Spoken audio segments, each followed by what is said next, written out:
Welcome to this episode of the Harpreet Singh show. ਅੱਜ ਦੇ point counter point segment ਦੇ ਵਿੱਚ ਇੱਕ ਮਹੱਤਵਪੂਰਨ ਵਿਸ਼ੇ 'ਤੇ ਗੱਲਬਾਤ ਕਰਾਂਗੇ ਤੇ ਮੇਰਾ ਸਾਥ ਦੇਣਗੇ ਮਿਸਟਰ ਮਨੀਸ਼ ਵਰਮਾ, ਜਿਹੜੇ ਕਿ ਇੱਕ ਜਰਨਲਿਸਟ ਹਨ। ਅੱਜ ਤੁਹਾਨੂੰ ਭਾਰਤ ਲੈ ਕੇ ਜਾਵਾਂਗੇ ਤੇ ਭਾਰਤ ਵਿੱਚ ਕਿਉਂਕਿ ਫੈਡਰਲ ਚੋਣਾਂ ਆਉਣ ਵਾਲੀਆਂ ਨੇ ਤੇ ਸਿਆਸਤ ਰੰਗ ਆਪਣੇ ਵਿਖਾ ਰਹੀ ਹੈ, ਪਰ ਇਸ ਵਾਸਤੇ ਵੱਖਰੇ ਵੱਖਰੇ ਮਾਧਿਅਮ ਇਸਤੇਮਾਲ ਕੀਤੇ ਜਾ ਰਹੇ ਨੇ ਆਪਣੇ ਮੈਸੇਜਸ ਨੂੰ ਲੋਕਾਂ ਤੱਕ ਪਹੁੰਚਾਉਣ ਲਈ। ਭਾਰਤ ਵਿੱਚ ਹਮੇਸ਼ਾ ਹੀ ਅਸੀਂ ਕਹਿੰਦੇ ਕਿ ਸਾਡੀ ਸੰਸਕ੍ਰਿਤੀ ਜੋ ਹੈ ਬਹੁਤ ਮਹਾਨ ਹੈ ਅਤੇ ਖਾਸ ਤੌਰ 'ਤੇ ਔਰਤ ਨੂੰ ਇੱਕ ਬਹੁਤ ਉੱਚਾ ਦਰਜਾ ਦਿੱਤਾ ਜਾਂਦਾ ਰਿਹਾ ਹੈ। ਲੇਕਿਨ ਅੱਜ ਦੇ ਸਮਾਜ ਦੇ ਵਿੱਚ ਇੱਕ ਔਰਤ ਦੀ ਵਰਤੋਂ ਕਰਕੇ ਮੁੱਖ ਤੌਰ ਦੇ ਉੱਤੇ ਅਸੀਂ ਵੇਖਦੇ ਰਹੇ ਹਾਂ ਕਿ ਕਮਰਸ਼ਲਾਈਜੇਸ਼ਨ ਜਿਵੇਂ ਜਿਵੇਂ ਹੋ ਰਹੀ ਹੈ ਤਾਂ ਕੋਈ ਵੀ ਪ੍ਰੋਡਕਟ ਜਦੋਂ ਵੇਚਣਾ ਹੁੰਦਾ ਹੈ ਤਾਂ ਔਰਤ ਦੀ ਤਸਵੀਰ ਜਾਂ ਔਰਤ ਦੇ ਸਹਾਰੇ ਉਸ ਦਾ ਇਸਤੇਮਾਲ ਕਰਕੇ ਮੈਸੇਜ ਨੂੰ ਪਹੁੰਚਾਇਆ ਜਾਂਦਾ ਹੈ। ਪਰ ਅੱਜ ਸਿਆਸਤ ਵਿੱਚ ਵੀ ਇਹੀ ਚੀਜ਼ਾਂ ਵੇਖਣ ਨੂੰ ਮਿਲ ਰਹੀਆਂ ਨੇ। ਹਾਲ ਹੀ ਵਿੱਚ ਇੱਕ ਸਨਸਨੀਖੇਜ਼ ਖਬਰ ਆਈ ਜਿਸ ਵਿੱਚ ਕਿ ਮੇਘਨਾ ਪਟੇਲ ਇੱਕ ਗੁਜਰਾਤ ਦੀ ਐਕਟਰੈਸ ਨੇ, ਉਹਨਾਂ ਨੇ ਨਿਊਡ ਫੋਟੋਗ੍ਰਾਫੀ ਕਰਕੇ ਨਰਿੰਦਰ ਮੋਦੀ ਦੇ ਹੱਕ ਵਿੱਚ ਪ੍ਰਚਾਰ ਕੀਤਾ ਕਿ ਉਸ ਨੂੰ ਵੋਟ ਪਾਈ ਜਾਏ। ਇਸ ਨੂੰ ਵੇਖਦੇ ਹੋਏ ਕਾਂਗਰਸ ਵੀ ਪਿੱਛੇ ਨਹੀਂ ਰਹੀ ਤੇ ਕਾਂਗਰਸ ਵਾਸਤੇ ਵੀ ਇੱਕ ਐਕਟਰੈਸ ਨੇ ਇਹ ਪ੍ਰਚਾਰ ਕੀਤਾ ਹੈ। ਇਹ ਇਹੋ ਜਿਹੇ ਮਾਧਿਅਮ ਦਾ ਇਸਤੇਮਾਲ ਕਰਕੇ ਪ੍ਰਚਾਰ ਕਰਨਾ ਕਿੰਨਾ ਕੁ ਜਾਇਜ਼ ਹੈ ਅਤੇ ਖਾਸ ਤੌਰ ਉੱਤੇ ਕੀ ਸਮੇਂ ਭਾਰਤੀ ਇਲੈਕਸ਼ਨਸ ਦੇ ਵਿੱਚ ਆਉਣ ਵਾਲੇ ਸਮੇਂ 'ਚ ਵੇਖਿਆ ਜਾ ਸਕਦਾ है, इस बारे आज गलबात करते हैं Manish Verma. Ji Anu ji, welcome to the programme. Thank you Harpreet. So ये जो इंसिडेंट हुआ इसको मैं इंसिडेंट ही कहूँगा कि किस लेवल तक हमारे सियासतदान जो हैं जा सकते हैं, और ऐसी चीज़ें जब आती हैं सामने तो जिस चीज़ के ऊपर हम मान करते हैं हमारी संस्कृति, और हमेशा ही हम दोष देते हैं वेस्टर्न कंट्रीज़ को, जी वहाँ पे ये होता है वहाँ पे ये होता है। मुझे बड़ी हैरानी होती है कि बीजेपी के लिए ये काम हुआ है और शिवसेना जो कि एक बड़ी ऑर्गेनाइजेशन जो संस्कृति की बात करती है उसने आवाज़ भी नहीं उठाई, जबकि वो वैलेंटाइन डे को कहते हैं नहीं मनाना चाहिए, तोड़ फोड़ कर देते हैं और बहुत कुछ करते हैं। सो आप इसको किस नज़रिए से देखते हैं? देखिए, पॉलिटिक्स की अगर बात करें तो हिंदुस्तान में एक वर्ड है तमाशा। अनफॉर्चुनेटली नरेंद्र मोदी की ये बदकिस्मती है कि उनके सपोर्टर्स इस तरह की गिमिक्स कर रहे हैं जी, which detracts from his true positive qualities as well. Right. Indian politics है, I mean, someone really intelligent once told me कि जिस देश के जो रोल मॉडल्स हैं या क्रिकेटर्स हैं या बॉलीवुड एक्टर्स हैं जी, उस देश का क्या होगा। और जो अनफॉर्चुनेट बात यह है कि ट्रू डेमोक्रेसी में आधी से ज़्यादा जनता जो है आपकी वो इन चीज़ों की तरफ झुकाव रहती है। It's a culture, right, which is also a tamasha. तो जब भी इंडिया में इलेक्शंस होते हैं तो ढोल बजते हैं, लड्डू बांटे जाते हैं जी, और क्या क्या चीज़ बांटी जाती है वो हम लोग को भी पता है जी, वही चीज़ यहाँ पर भी हो रही है। तो मेरे हिसाब से कोई बहुत ज़्यादा उसके ऊपर देखने की ज़रूरत नहीं है जी। It's one of the things जो कि हुई है, आगे भी होगी, but unfortunately that detracts from the true issue which is Narendra Modi versus Rahul Gandhi. The problem is Manish के जब इंटेलेक्चुअल्स और थिंक टैंक्स जो हैं आपके जैसे जब इन चीज़ों को नज़रअंदाज कर देते हैं, आफ्टर ऑल ये जो चीज़ हुई इसके ऊपर वैसे तो शिवसेना जो है इमीडिएटली बंद हड़तालें कर देती है, तोड़ फोड़ कर देती है वैलेंटाइन डे के समय, या इवन कोई ऐसी बात होती है कि जी हमारे संस्कृति पे आक्रमण है, ऐसे लफ्ज़ का इस्तेमाल किया जाता है। और अब अपने ही पर्दे के नीचे जो सब कुछ हो रहा है तो वो कहाँ गया आत्म सम्मान और वो संस्करण और संस्कृति, और कहाँ गई फिर ये? क्योंकि ultimately when you say it is not the fault of Modi, but question is he is leading some organization. He is not leading those organization. Shiv Sena is a completely right-wing Nazi party. But no right-thinking person will support it. BJP ने ये मुद्दा जो है, BJP की वो तस्वीरें लेके lotus का लेके फ्लावर जो है वो कर रही है कि प्रमोट कर रही है इसको, और नगन ये इस लेवल पे आगे हम सियासत में ये सब चलता है। I mean, there is no point, और मैं इंडियन पॉलिटिक्स की बात कर रहा हूँ, there is no point कि there is a line between good taste and bad taste. Everything goes. Right. अगर कोई जो अपने कपड़े उतार के मोदी को एंडोर्स कर रहा है तो जो डिट्रैक्टर्स हैं वही जो है लोगों को शराब और चिकन पिला रहे हैं जी। आपके हिसाब से गलत क्या है, सही क्या है? मेरे हिसाब से दोनों चीज गलत है। Right. I'll still come back to the Shiv Sena point. Shiv Sena को जरूरत से ज्यादा पब्लिसिटी मिलती है वो उस चीज का फायदा उठाते हैं। ठीक है। शिवसेना इस बारे में कुछ कहे ना कहे, शिवसेना का जहां तक हिसाब किताब है, आई थिंक एमएनएस का जो हेड है उसने अपने जो है लोगों को बोला है कि जो टोल ब्रिजेस हैं उनको तोड़ा फोड़ी करो। That is a major problem, right, क्योंकि वो जो गुंडा राज जो एस्टैब्लिश करना चाह रहे हैं और अपनी थिंकिंग जो राइट विंग नाजी थिंकिंग है वो जो है और लोगों को फॉस्टर करना चाह रहे हैं, right, which is not true as far as BJP is concern. BJP thinking जो है, पर बीजेपी की भी राइट विंग जो कहा जाता है, और राइट विंग में जब ऐसी चीज़ें होती हैं तो राइट विंग की एक इमेज होती है, एक संस्कृति के साथ जुड़ने की, वो भारत माता की बातें करते हैं। देखिए वो हाथी के दांत खाने के और दिखाने के और तो फिर इसको फ्रॉम द रूट ही जो है इसको जो थिंक टैंक्स हैं आपके जैसे उसको इसकी निंदा करनी चाहिए आपको कि नहीं ये चीज़ें नहीं होनी चाहिए। देखिए अगर कोई जो छोटी सी चीज़ जो नेगेटिव होती है ना, अब जैसे मैं शिवसेना की मिसाल ले लें जी, अगर उनको इतनी पब्लिसिटी नहीं मिलती, वायरल बनी पड़ी इस समय यूट्यूब के ऊपर, उसकी जो व्यूइंग है वो मिलियंस में पहुंच गई है। Well unfortunately sex cells. Well अब जो लोग उस फोटोग्राफ को, do you think that any person वो उस फोटोग्राफ को लेके मोदी को वोट देगा? जो मेघना पटेल जो कर रही है वो अपने पब्लिसिटी के लिए कर रही है उसको। जो अब देखिए जो भी मॉडलिंग में होगा या मीडिया में होगा, किसी तरह की भी जो है कॉन्फ्रंटेशन हो या कोई किसी तरह की भी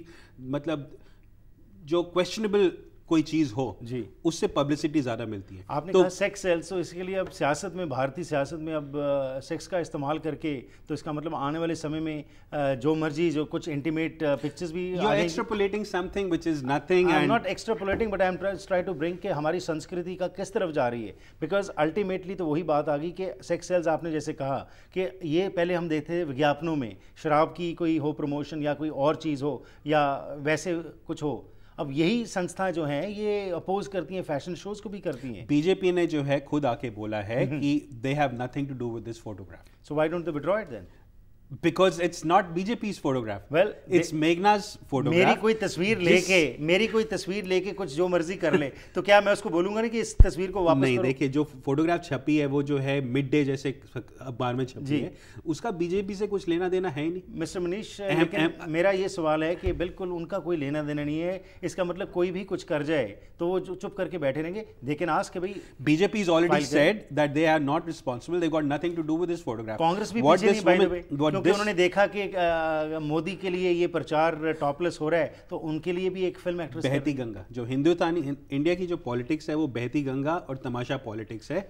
अगर जो है कोई वहां पे सोच रहा है, चाहे वो कांग्रेस का हो चाहे बीजेपी का हो, आई डोंट नो कम्युनिस्ट करेंगे ये सब की नहीं करेंगे, बट अगर कोई बीजेपी या कांग्रेस का सोच रहा है कि अगर उनको 1 या 2 वोट्स का फायदा हो रहा है जी, चिकन और शराब दोनों पिलाते हैं, दोनों खिलाते हैं, बिल्कुल मेरे हिसाब से that is a major problem, more than Meghna Patel trying to make a name for herself. She is unknown. वो कौन है, कहाँ से आई है, किसी को कुछ नहीं पता।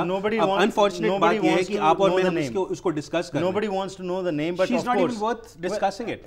You are very right. Nobody wants to know the name, but of course the picture everybody wants to see, and that is why it has gone viral on YouTube. Well, it shows the intellectual capacity of a person who wants to see that person. अब दूसरी तरफ थोड़ी सी बात करें कि प्रधानमंत्री मनमोहन सिंह ने कहा है कि ये सैडेस्ट डे फॉर डेमोक्रेसी है, जो कुछ उन्होंने लोकसभा में देखा और राज्यसभा में देखा तेलंगाना के मुद्दे के ऊपर, और क्योंकि इलेक्शंस आ रही हैं, ये तेलंगाना का मुद्दा जो है कांग्रेस की ऑलरेडी जो नैया है वो डूब रही है, तो क्या ये भी और पत्थर डाल के इसको बिल्कुल डुबो देगी? इसके बारे में बात करते हैं इस ब्रेक के बाद, और ख़ास तौर के ऊपर ये आने वाले दिनों में, जैसे आपने बात की कि तमाशा जो चल रहा है, इस तमाशे में और क्या क्या आगे देखने को मिल सकता है।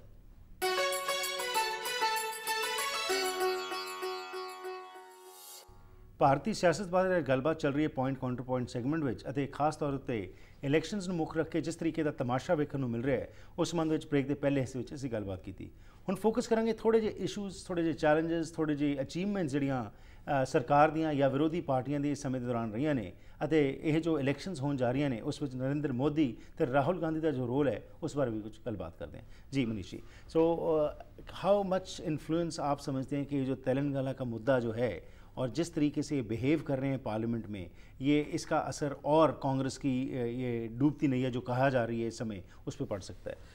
देखिए हिंदुस्तान के जो पॉलिटिक्स है, one of the unfortunate things हैं कि अब जो पावर सेंटर्स हैं वो दिल्ली से हट के और स्टेट्स में आ गए हैं जी, क्योंकि कोई सरकार जो बनती है वो मेजॉरिटी सरकार नहीं होती है जी। उस वजह से जो नॉन मेन स्ट्रीम पार्टीज हैं और जो स्टेट्स जो कि बीमारू स्टेट्स से इन्वॉल्व नहीं है, उनका पावर बढ़ गया। बीमारू स्टेट्स से मेरा मतलब है बिहार, मध्य प्रदेश, राजस्थान और उत्तर प्रदेश जी। उसको अगर हम लोग टाई अप करें तेलंगाना के साथ, आंध्र प्रदेश जो साउथ का एक स्टेट है वो बहुत बड़ा है जी। हिंदुस्तान के जितने भी स्टेट्स हैं वो अनमैनेजेबल हैं। उन हर स्टेट को जो है छोटे छोटे टुकड़ों में अगर बांट दें तो जो है गवर्नेंस बेटर हो जाएगी। ठीक है। और वही अगर हम लोग अप्लाई करें उत्तर प्रदेश जैसे स्टेट में जिसकी की पॉपुलेशन 200 मिलियन से ज़्यादा है, right, how can you govern a country which is a state whose population is close to the United States जी, and with a corrupt government?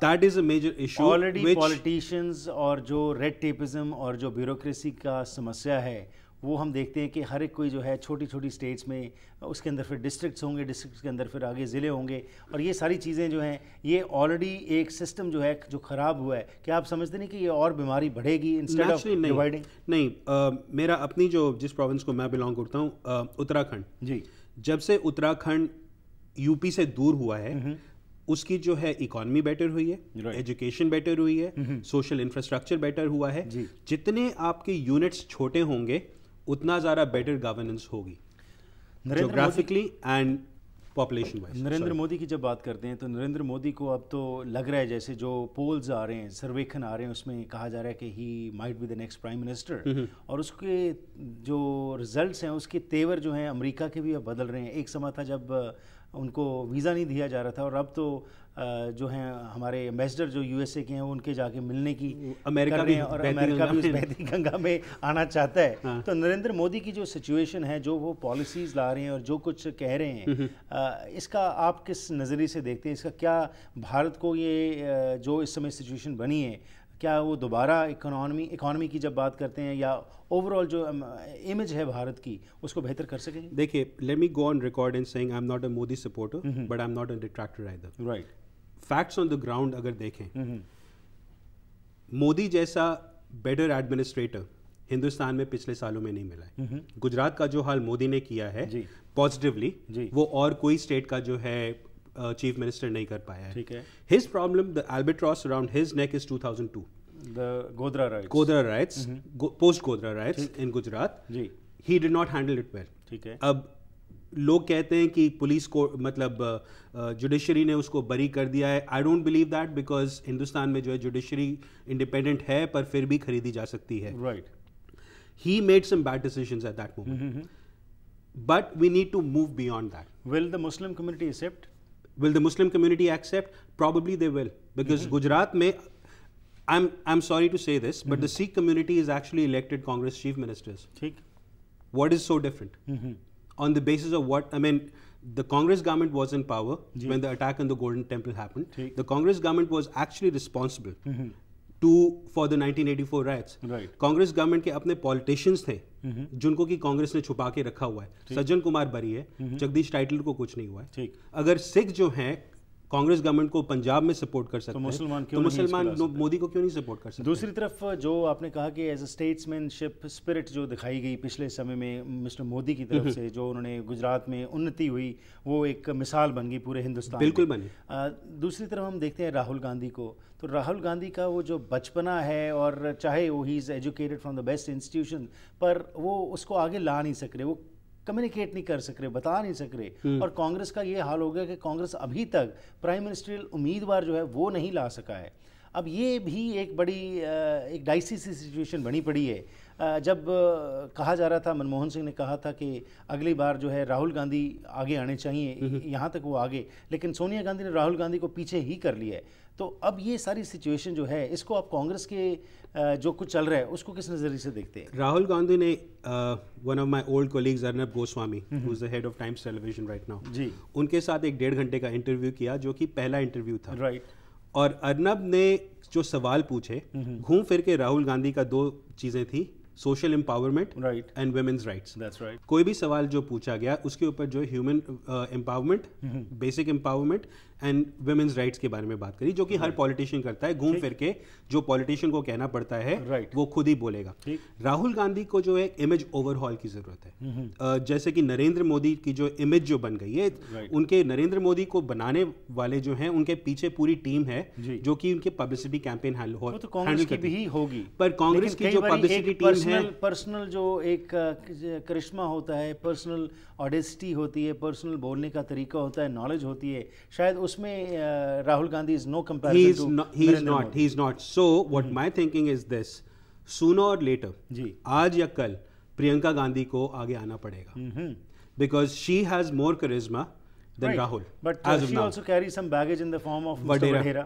Well, everyone in India carries some baggage. अगर आप political family में established हैं, I would actually like to be quietly sitting on a wall and to look at their bank statements. Right. India के कितने politicians हैं जितने की Swiss bank accounts हैं, बीजेपी का हो या कोई कांग्रेस का कोई भी हो, सब इमटेरियल। अब कांग्रेस को प्रधानमंत्री पद के लिए कोई उम्मीदवार जो है आगे लाने के लिए आप क्या समझते हैं, क्योंकि अभी तक कोई अनाउंसमेंट नहीं हो और काफ़ी देर हो चुकी है, कुछ ही महीनों में इलेक्शंस होने जा रही हैं। मेरे हिसाब से इस समय राहुल गांधी के अलावा कोई इनके पास वायबल उम्मीदवार नहीं है। पर वो सोनिया गांधी ने कह दिया मैं नहीं लाऊंगी। अभी 2-3 महीने हैं, कुछ भी हो सकता है। So you do think I think it will have to be some। Congress party के साथ प्रॉब्लम यह है कि वो जो है it is run like a kingdom. Gandhi family का जो होल्ड है अनफॉर्चुनेटली उस पार्टी के ऊपर इस कदर बना पड़ा है कि अगर कोई गांधी उसको लीड नहीं कर रहा है तो मतलब Congress doesn't stand anywhere. Polls in the past जो कहीं भी हुई वो अलग ही रिजल्ट आया जब इलेक्शंस हुई। क्या आपको लगता है कि इस बार भी कुछ ऐसा भारत में हो सकता है? Indian politics is unpredictable, undecipherable. Just जो if there's one word which you can use for Indian politics is called a तमाशा। जी आगे आगे आप तमाशा देखते जाइए। जो खुद पॉलिटिक्स में इन्वॉल्व हैं उनको नहीं पता। जो कि मेरी रीडिंग ये है कि it will be a BJP government, but it will be a minority government. Right. And finally economy की जब हम बात करते हैं तो जैसे हम देख रहे हैं ओवरऑल दुनिया भर में इकॉनमी को उस तरीके से नहीं चल रही, और जैसे चाइना की हम बात कर लें, इंडिया की बात कर लें, जैसे प्रोग्रेस होना था वो नहीं हुआ। क्या आपको लगता है कि एक स्टेबल गवर्नमेंट जब तक नहीं आती वहाँ पे, जिसमें एक नई सोच भी है, क्योंकि आम आदमी पार्टी की भी सोच को ना भूलें हम कि वो भी कई सीटों में कुछ ना कुछ असर डाल सकती हैं, तो ये सारी चीज़ें जो आप समझते हैं कि इकॉनमी को भी अगर मोदी सरकार बन जाती है तो कुछ बेटरमेंट इकॉनमी की तरफ हो सकती है? उम्मीद पे तो दुनिया कायम है। अभी तक जो उनका पास्ट ट्रैक रिकॉर्ड है जी वो मनमोहन सिंह की तरह का है। I am a huge admirer of Manmohan Singh because he is not a politician, he is a technocrat, he is a very good administrator and he is honest. जी वही चीज जो है नरेंद्र मोदी में भी है। उनकी पर्सनल इंटेग्रिटी को take out Godhra, right, apart from those Gujarat riots और कोई उनके ऊपर अब अगेन ये मेघना पटेल जो कर रही है, जो हम लोग ने शुरू किया था, वो मेघना पटेल की प्रॉब्लम है, मोदी की प्रॉब्लम नहीं है। पर मनीष अगेन वही बात आ गई कि मेघना पटेल तो एक शुरुआत हुई, लेकिन अगेन जो हम बात करते हैं कि ये चीज़ें जो हैं कमर्शलाइजेशन और एडवर्टाइजमेंट के युग में तक वहीं तक सीमित रहे, पर ये सियासत में जब आएंगे तो हमारे सियासतदान किसी भी लेवल तक गिर सकते हैं। बिल्कुल। तो if it is just stop right where it is, I think that will be good, नहीं तो आने वाले समय में कुछ और भी देखने को मिल सकता है ideally. Thank you very much for your time. Thank you.